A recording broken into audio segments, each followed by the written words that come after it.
Վերադարձ, ասում են Բաքվում։ Ուր։ Այո, Հայաստանի Հանրապետություն։ Արևմտյան Ադրբեջանի համայնք կոչվող կառույցը պահանջում է 300,000 ադրբեջանցիների վերադարձ Հայաստան։ Ալիևը դա անվանում է պետական նպատակ։ 2022 թվականին Ադրբեջանում ստեղծված Արևմտյան Ադրբեջանի համայնքն էլ զբաղվում է հենց այդ գործով։ Կազմակերպության առանցքային նպատակը կոչվում է ուշադրություն վերադարձի հայեցակարգ, այսինքն խնդիրը բարձրացրել են հայեցակարգային մակարդակի, ոչ թե լոզունգային կամ քարոզչական խոսույթ, վերադարձի հայեցակարգ։ Նրանց ձևակերպմամբ խոսքը Հայաստանի ներկայիս տարածքից արտաքսված ադրբեջանցիների վերադարձի եւ մինչեւ 300,000 ադրբեջանցու Հայաստանի Հանրապետության այսօրվա տարածք վերադառնալուց հետո նրանց անհատական եւ կոլեկտիվ իրավունքների ապահովման մասին է։ Սակայն Արևմտյան Ադրբեջանի համայնքի գործունեությունը հենց սկզբից ստացել է Ադրբեջանի իշխանության բաց եւ հետեւողական աջակցությունը։ Դեռ 2022 թվականի դեկտեմբերին նախագահ Ալիևը Արևմտյան Ադրբեջանը անվանեց Ադրբեջանի պատմական հող եւ հայտարարեց, որ արևմտյան ադրբեջանցիները կվերադառնան իրենց հայրենի հողերը։ 2025 թվականին Ադրբեջանի իշխանությունը եւս մեկ անգամ վերահաստատեց Արևմտյան Ադրբեջանի հարցը պետական քաղաքականության առաջնահերթություններից է։ Ինչ է իրականում կատարվում, Արսեն։ Genesis Armenian վերլուծել է Արևմտյան Ադրբեջանի համայնքի շուրջ 3 տարվա գործունեությունը, ուսումնասիրելով պետական ֆինանսավորում ստացող ադրբեջանական ԱՊԱ գործակալության հրապարակված 296 հայտարարություն, ելույթներ, հարցազրույցներ եւ միջազգային կառույցներին ուղղված նամակներ։ Թիվը ֆիքս է 296 հայտարարություն, այսինքն մոտավորապես 300 հայտարարություն ադրբեջանական պետական եւ պետական հովանավորություն վայելող կառույցի կողմից։ Genesis Armenian վերլուծել է տեքստերում կողքի հանդիպող բառազույգերը, առանձնացրել ամենահաճախ օգտագործվող 50 բիգրամները, կազմել է բառային ամպ, word cloud, այսպես են ասում, իսկ հրապարակումների ամսաթվերի հիման վրա հաշվարկել ենք կազմակերպության ակտիվության դինամիկան ըստ ամիսների։ Հավաքագրել եւ վերլուծել ենք, խնդրում եմ ուշադրություն դարձրեք, 7431 առանձին հրապարակում, յուրաքանչյուրի վերնագրով, ամբողջական տեքստով, ամսաթվով եւ հղումով։ Եվ ինչ են ցույց տալիս արդյունքները։ Փաստերը վկայում են, որ Արևմտյան Ադրբեջան հռետորաբանությունը վաղուց դուրս է եկել մարդու իրավունքների պաշտպանության դասական շրջանակներից։ 2020 թվականի պատերազմից հետո իսկ հատկապես Արցախում հայկական մշակութային եւ քրիստոնեական հետքերի վերացման քաղաքականության ֆոնին այս գաղափարախոսությունը վերածվել է Հայաստանի Հանրապետության նկատմամբ ուղղված հստակ քաղաքական օրակարգի։ Ավելին, Վաշինգտոնում օգոստոսի 8-ին ստորագրված փաստաթղթերից հետո Արևմտյան Ադրբեջանի համայնքի ղեկավարը բացահայտ հայտարարում է, որ կազմակերպությունը շարունակելու է իր պայքարը իբր նախնիների հողեր վերադարձի համար։ Այդ նախնիների հողերը ըստ նրան ձևակերպումների Հայաստանի Հանրապետության ինքնիշխան տարածքն է։ Այսպիսով, երբ Բաքուն խոսում է վերադարձից, ինչ է իրականում նկատի ունենում։ Այո, Հայաստանի նկատմամբ նոր քաղաքական եւ տարածքային պահանջներ։ Քաղաքական եւ տարածքային պահանջներ։ Հիմա մենք կփորձենք մեր այդ կատարած հետազոտության ամբողջական թվային պատկեր շատ པարզ եւ մատչելի ձևով, ինֆոգրաֆիկաների միջոցով, դիագրամների միջոցով հանձնել ձեր դատին եւ տեսնենք թե 2022 թվականից մինչեւ 25 թվականի դեկտեմբերը ներառյալ Ադրբեջանի պաշտոնական եւ իբրև թե ոչ պաշտոնական շրջանակներից այդ 300 հայտարարությունների կոնտեքստը որն է, իմաստը որն է եւ որքան է այն վայելում պետության հովանավորությունը։ Գնանք Արսեն։ Իրեդենտիստական կամ տարածքային հավակնությունների վրա հիմնված բնույթի հայտարարությունների ամսական հաճախականությունը ըստ համապատասխան աղբյուրների, աղբյուրը ինչպես քիչ առաջ նշեցինք, ադրբեջանական ԱՊԱ գործակալությունը, որտեղ շատ ավելի մանրակրկիտ եւ մանրամասն ներկայացվում են այդ հայտարարությունները։ Եվ նույնպես Ադրբեջանի նախագահի եւ այլ պետական կառույցների պաշտոնական հայտարարությունները խնդրում ենք ուշադրություն դարձնել հետազոտության ժամանակահատվածի վրա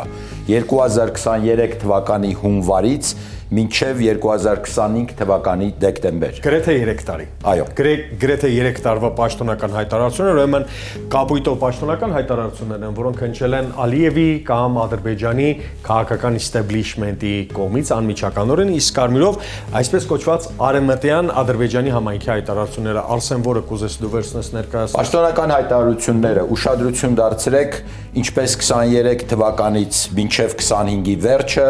նրանք միշտ ավելի շատ են եղել, քան արևմտյան Ադրբեջանի համայնքի հայտարարությունները։ Ուրեմն պաշտոնական հայտարարությունները այստեղ տեսեք, հայտարարությունների միջին քանակն է 20, մինչև 20-ն ենք ֆիքսել, 20-ից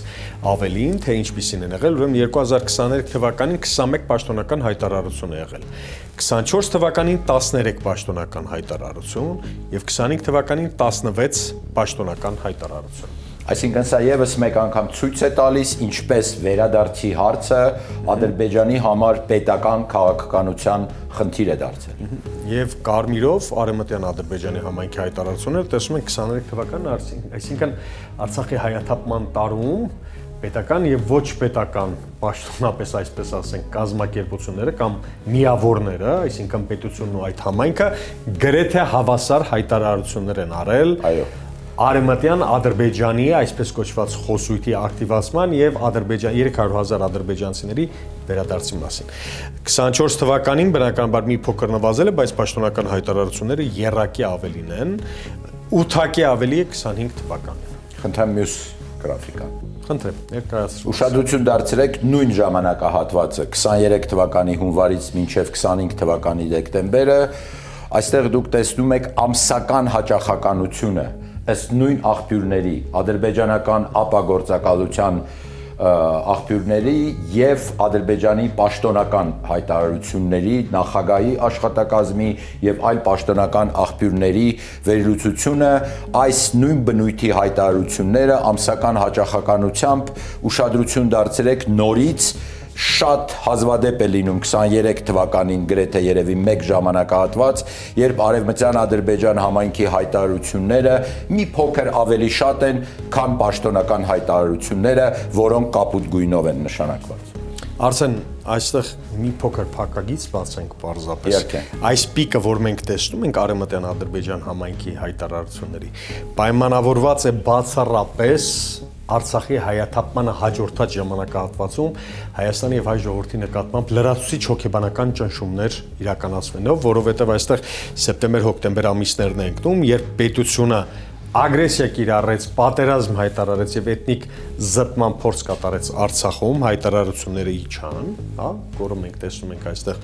իջել է, որովհետեւ իրենց խնդիրը մեծ հաշվով նաեւ միջազգային հանրության աչքին շատ ագրեսոր չերևալու խնդիր։ Բայց տես Աբրահամ, 24 թվականից մինչև 25-ի վերջը, եթե ուշադրություն դարձնես, արևմտյան Ադրբեջանի համայնքի հայտարարությունները շատ ավելի քիչ են, քան պաշտոնական հայտարարությունները Ադրբեջանի նախագահի եւ այլ բարձրաստիճան պաշտոնյաների։ Այ հիմա երրորդ գրաֆիկան, ինֆոգրաֆիկան շատ ավելի հետաքրքիր եւ ավելի մանրամասն կներկայացնենք, պիտի խնդրեմ փոխեն։ Դարձյալ կապույտը պաշտոնական հայտարարությունները, կարմիրը համայնքի հայտարարությունները, ներկայացված կորը նվազեցնում է տվյալների կարճաժամկետ տատանումների ազդեցություն եւ ընդգծում ընդհանուր միտումը, հիմա կբացատրենք ինչի մասին է խոսքը, խնդրեմ Արսեն, որը կուզես դու ներկայացրու։ Նայեք, սկսվում է Լաչինի Միչանսկի շրջափակումից հետո 23 թվականից ուշադրություն դարձրեք հիմնական իրադարձությունների վրա, Ադրբեջանի հարձակումն Արցախի դեմ, այնուհետև հարաբերությունների կարգավորման որոշ հայտարարություններ, Ռուսաստանի խաղաղապահ ուժերի դուրսբերում 4 գյուղը երբ հանձնվեց, Հայաստանը Ադրբեջանին հանձնեց 4 գյուղ եւ դրանից առաջ Ռուսաստանի խաղաղապահների դուրսբերումը, այնուհետև համաձայնագրի նախագծի վերջնականացում Ադրբեջանի եւ Հայաստանի միջև եւ Վաշինգտոնի հռչակագրի ստորագրում։ Սրանք այն հիմնական իրադարձություններ են, որոնք այս 3 տարվա ընթացքում ցույց են տալիս ինչպես են Ադրբեջանի պաշտոնական հայտարարությունները եւ արևմտյան Ադրբեջանի համայնքի հայտարարությունները ամսական հիմքի վրա ինչ հաճախականություն ունեն։ Ես պարզապես ուզում եմ հիշեցնել, որ 2022 թվականի դեկտեմբերի 12-13, երբ Բերձորում կամ Լաչինի միջանցքում այսպես կոչված ադրբեջանական ակտիվիստները, բնապահպանական ակտիվիստները, որոնք իրականում Ադրբեջանի հատուկ ծառայությունների ներկայացուցիչներ էին եւ որոնց մենք տեսանք վերջերս նաեւ Հայաստանում եւ Ադրբեջանում, երբ մի խումբ այսպես կոչված քաղաքացիական հասարակության ներկայացուցիչներ, որոնք Հայաստանի իշխանության անմիջական ենթակայության տակ են գտնվում կամ աշխատել են պետական օղակներում վերջին մի քանի տարվա ընթացքում, հանդիպեցին հենց այդ մարդկանց հետ, որոնք Լաչինի միջանցքն էին փակել։ Ուրեմն 22-ի դեկտեմբերի միջանցքի փակումից հետո այս դիագրամը հաշվի առնում, տեսեք ինչ հետաքրքիր է, Արցախի շրջափակման օրերին 9-ամսյա կամ գրեթե 10-ամսյա շրջափակման օրերին պիկը այստեղ է։ Այսինքն հունվար, փետրվար 23 թվականի պաշտոնական հայտարարությունները ոչ միայն Արցախը Ադրբեջանին բռնակցելու, անեքսիայի ենթարկելու, այլ նաև Սյունիք այսպես կոչված 300,000 ադրբեջանցիների վերադարձի գաղափարախոսությունը պետական հովանավորություն է ունեցել այստեղ եւ զուգահեռ գրեթե 1/3-ով էլ Ադրբեջանի այսպես կոչված այդ համայնքի հայտարարություններն են եղել, որոնք սեպտեմբերին ընթառաջ օգոստոս-սեպտեմբեր, եւ հոկտեմբեր շարունակել են շատ ավելի բարձր տոկոս կազմել, հետո տեսնում ենք նվազեցում այստեղ բայց փոխարենը Բայց դա համեմատական նվազեցում է, որովհետև ուշադրություն դարձրեք 30 թիվը որ կա, դա ամսական 30 հայտարարությունն է եւ այսպես մինչեւ 25 թվականի վերջը 30-ի մոտ հայտարարություններ է արվում եւ Արևմտյան Ադրբեջանի համայնքի ղեկավարության կողմից եւ Ադրբեջանի ղեկավարության կողմից։ Հիշեք նաեւ 2022 թվականի հոկտեմբերի 6-7 պրահյան գործընթացին հաջորդած ժամանակահատվածը, երբ Հայաստանի գործող իշխանությունը ճանաչեց Ադրբեջանի տարածքային ամբողջությունը, ներառյալ Արցախը, մենք տեսնում ենք ինչպիսի ակտիվություն է նկատվում այստեղ Ադրբեջանի համայնքի շրջանում, եւ ամենավտանգավորը Արսեն կարծում եմ, որի վրա պետք է կանգ առնել, այսպես կոչված կեղծ խաղաղության փաթեթի տակ, որ այսօրվա իշխանությունը պրոպագանդում է, պարզապես պրոպագանդում է եւ մանիպուլացնում հասարակությանը, որ Ադրբեջանում չկա նման բան, տեսեք ուրեմն խաղաղության համաձայնագրի նախագծի վերջնականացմանը նախորդած շրջանում էլ, կարգավորման վերաբերյալ հայտարարություններից սկսած, տեսեք ինչպես կապույտը բարձրանում է գնալով, այսինքն պաշտոնական մակարդակով Ադրբեջան պետությունը իդեմ նախագահի, վարչակազմի ղեկավարի, աշխատակազմի ղեկավարի եւ այլն, այս Իհարկե մենք պետք է հաշվի առնենք, որ այս քաղաքականությունը Ադրբեջանի առաջնահերթություններից մեկն է, եթե ոչ ամենակարևոր խնդիրը ադրբեջանցիների վերադարձը Հայաստան, վերաբնակեցումը եւ այս քաղաքականությունը շարունակվում է հիմա հունիս ամսին հունիսի 18-ից 19 Օրդուբադ, Նախիջևանի Օրդուբադ քաղաքում տեղի է ունենալու մեծ կոնգրես եւ փառատոն, որի վերնագիրն է վերադարձ Արևմտյան Ադրբեջան։ Ով է կազմակերպում այս կոնֆերանսը եւ փառատոնը,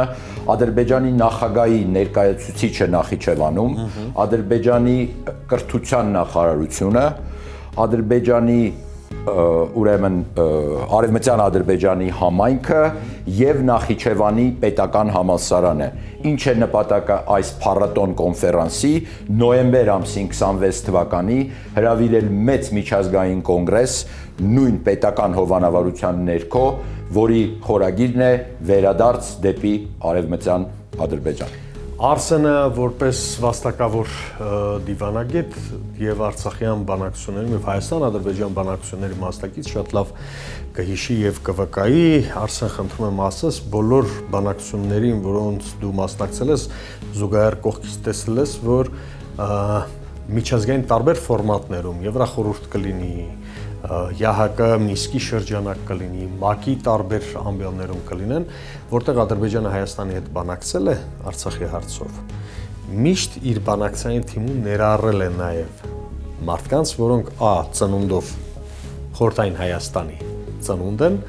եւ այսպես կոչված հենց այդ համայնքի ներկայացուցիչներ կամ Արցախի ադրբեջականը, ինչպես իրենք էին ասում, համայնքի ներկայացուցիչ, բայց այն ժամանակ մենք ունեինք մի առավելություն։ Մենք խոսում էինք